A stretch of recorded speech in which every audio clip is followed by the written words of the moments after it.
did you hear about the three boys that were comparing their father's scribbled words?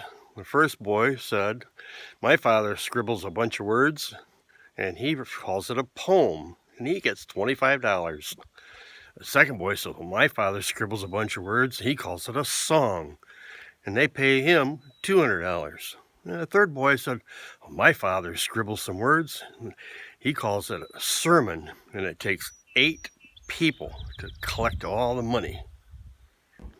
Okay, this is a story about a young pastor just starting out, having his first church. And so he's really nervous, and he gets to church and he gets everything set. He has a beautiful sermon prepared, and comes time for church to start, probably 11 o'clock in the morning, and nobody's there.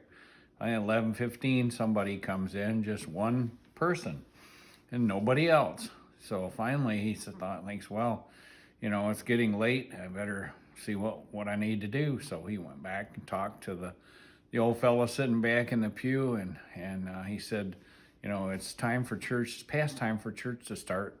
He said, you're the only one here. What should I do? And the fellow said to him, well, he says, I'm a farmer. And he says, if I have one cow come to the feed trough, he said, I feed her. So he says, so the young minister said, well, all right then, I'm going to preach. So he got up in the pulpit, and he preached, and he preached, and he pounded the pulpit, and he yelled, and he preached a tremendous sermon. Lasted over an hour. So finally, he got all done, and he prayed, and he went back and said to the old farmer, well, sir, he says, what did you think? And he said, well, son, he says, I'm a farmer. And he says, when I have one cow come to the feed manger, he says, I feed her. But he said, I don't give her the whole load. How many sopranos does it take to screw in a light bulb? Just one. They hold it up in the air and let the world revolve around them. How many altos does it take to screw in a light bulb? And they can't do it. They can't get that high. How many tenors does it take to screw in a light bulb? 5. 1 to do it, and 4 to say it was way too high. How many basses does it take to screw in a light bulb? We'll never know. They're too stubborn to bother changing anything. How many conductors does it take to screw in a light bulb? Well, you tell me, I wasn't watching. Little Tommy was 5 years old, and he couldn't go to church. He had a scratchy throat, so they got a babysitter, and Mom and Dad went. And when they came home, they were all carrying palm fronds, and little Tommy said, well, what are those for? And Mommy and Daddy said, well, when Jesus walked into the city, everybody waved palm fronds over his head. Little Tommy said, darn, first day I don't go to church and he shows up. So a young boy is standing in the hall at the church, and he's looking at all the pictures and plaques on the wall, and there's several of them, and they all got pictures of parishioners and little American flags all by them, and he's kind of looking at them with a puzzled look on his face, and the pastor comes walking up to him and says, what's going on? And he says, well, he says, I'm kind of wondering what's going on with all these pictures of people, and they got the flags on the wall and whatnot. And the pastor says, well, those are all the people from this church that have died in service. And he says, the little boy says, well, he says, did they die in the 8 o'clock or 10 o'clock service? How do you make a bandstand? You take away the chairs. What music are balloons afraid of? Pop music. Why was Mozart so angry at his chickens? They kept going bawk, bawk, bawk, bawk. Well, I have 3 church jokes and 3 bar jokes. Say, did you hear? There's been a break-in at the church. It's true. The thieves got away with over $8,000 in pledges. Which reminds me, there were 3 people shipwrecked on a deserted island. And the first one got down on their knees and prayed, dear God, send someone to save us. The second one, seeing what the first one had done, also dropped to his knees and prayed, God, send someone to save us. But the third one was a Methodist. And he said to the other two, fellas, 2 years ago I gave $5,000 to my church. And last year I gave $10,000 to my church. This year I pledged $15,000. They'll find us. Speaking of being shipwrecked, there was another guy who was shipwrecked on an island all by himself. And after many years, he was found. And he wanted to show his rescuers around the island. So he said, I built my own house. This is the house that I built. And next to it is the barn that I built for myself. And over there, he said, is my church. Well, the rescuers were really impressed. And they asked him, they said, that's wonderful, but what's that building back there? And he said, oh, that's the church where I used to go. Now some bar jokes. There was this guy, and he went into the bar, and he had a carrot stuck in one ear, a cucumber stuck in the other, and a banana up his nose. And he sat down at the bar, and he asked the bartender, what's wrong with me? And the bartender said, for one thing, you're not eating right. There was this rope that came into a bar, and the bartender said, hey, get out of here. We don't serve ropes in here. So the rope went out of the bar, and he went out, and he twisted himself into a knot, and he mussed up his hair, and he pulled his shirt tail out a little bit and went limping back into the bar. The bartender said, hey, aren't you the rope I just threw out of here? And the rope replied, nope, I'm afraid not. And finally, a man and a giraffe went into a bar. They sat down at the bar stools and started drinking, one after the other. And pretty soon the giraffe passed out and fell on the floor.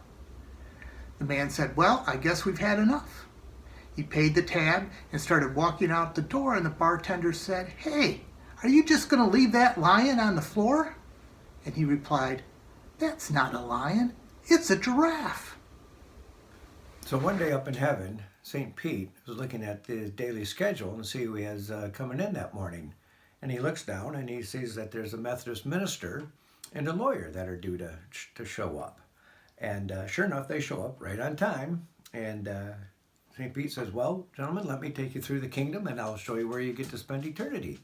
So they're walking down this beautiful road and they come to a nice ranch house sitting on a quarter of an acre. And it's a nice little place. And St. Peter says, Methodist minister, this one's for you. This is where you get to spend eternity. And the minister was quite grateful for that. And he said, this is fine. This is all I need. I'm happy with this. So they walk down the road a little bit further and they come to this beautiful 5 manicured acres with a nice mansion, 5-bedroom, 4-bath, swimming pool in the back. And the lawyer looks, he says, this is for me? And St. Peter says, well, yes, it is. So I don't get it. He says, the preacher guy got that little ranch and I'm getting his mansion? And St. Peter said, well, we have a lot of ministers up here, but you're our first lawyer so far. A funeral service was being held for a woman that had just passed away. The pallbearers were carrying the casket after the service, and they got too near a wall and they ran into it. They heard a moan from inside the casket. They opened the casket and she was alive. This lady lived for 10 more years until she died. And they had another service at the very same church for the same woman. After the service, pallbearers were carrying the casket. And as they got near the wall, the husband yelled out, hey, be careful, watch out for the wall. So there are these 3 kingdoms, and bordering each of the 3 kingdoms is this triangular lake. And the 3 kingdoms eventually do go to war over this lake because it is an incredibly valuable resource. Now the 3 kingdoms are of varying wealth. The first one is incredibly awesome. They've got all of the money, like the barns are made of gold, it's glorious. The second kingdom is not as awesome. Everything in the first kingdom that's made of gold, they make it out of silver. And the third kingdom, they've got nothing, destitute. So they go to war.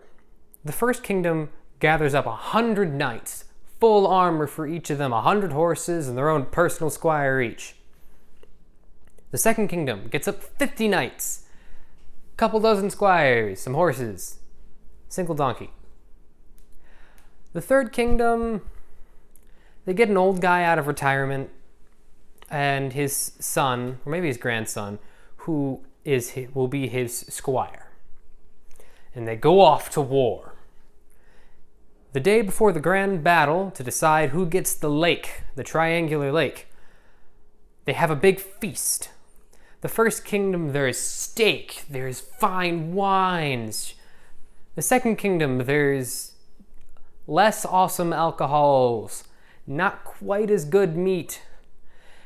The third kingdom, the little squire hangs a pot from a tree and they cooks up a stew. They have a nice dinner together. The next morning, the old man is too weak to stand, and all of the knights from the other two kingdoms are way too sick from the party the night before to get anything done. And so the squires pick up the swords and go to battle instead. So over the course of the day, it's constant battle, but in the end, only one squire remains standing.